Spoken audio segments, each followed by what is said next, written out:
This gauge is for high pressure liquid refrigerant. It is red in color. It is located on the right side of our manifold.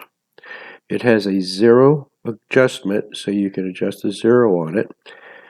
Also, the dial on there goes all the way up to 800 psi because of the high pressures of the blended refrigerants. The hoses also have to be 800 psi, and the one for the high side liquid is red in color.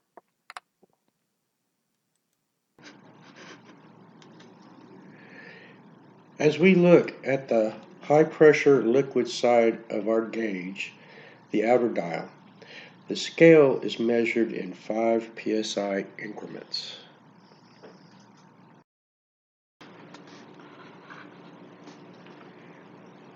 Down at the bottom in the middle of our liquid pressure temperature gauge, we see this gauge will only work with R22, R410A, and R404A.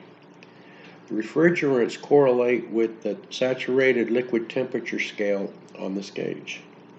Using this gauge with any other refrigerants not listed on this gauge will not work. We would not be able to get our pressure temperature correct for our proper subcooling.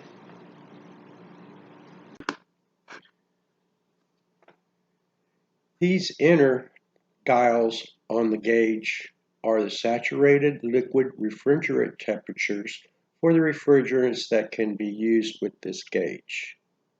The colors of the temperature dials correspond with the colors of the disposable tanks. These different refrigerants are green for R22, pink for R410A, and a reddish orange for R404A. Looking at the saturated liquid temperature on the dials for the three different scales for the three different refrigerants, they are measured in 2-degree increments.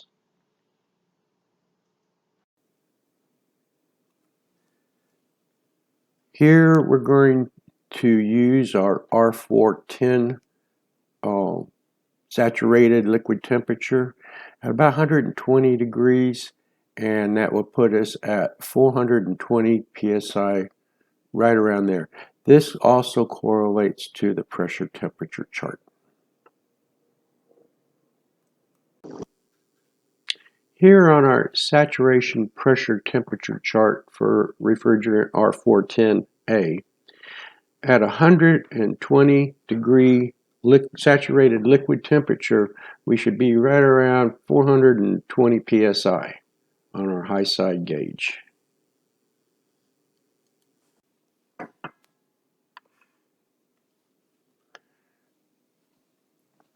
On this part of the gauge here, we're using the saturated liquid temperature for R22. We have it about 111 degrees.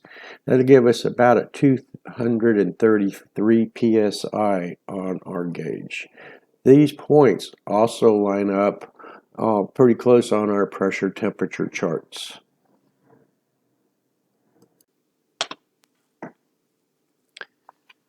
Here on our saturation temperature pressure chart for refrigerant R22,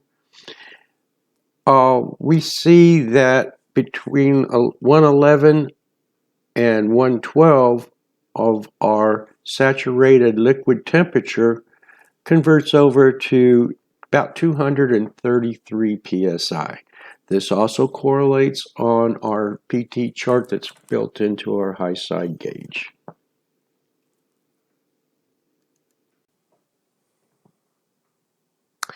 This is a common thermal expansion valve. For it to work correctly, we have to use the correct refrigerant. This thermal expansion element is for R22 only. All thermal expansion valves have to be fed with a solid liquid. This is where subcooling comes into effect.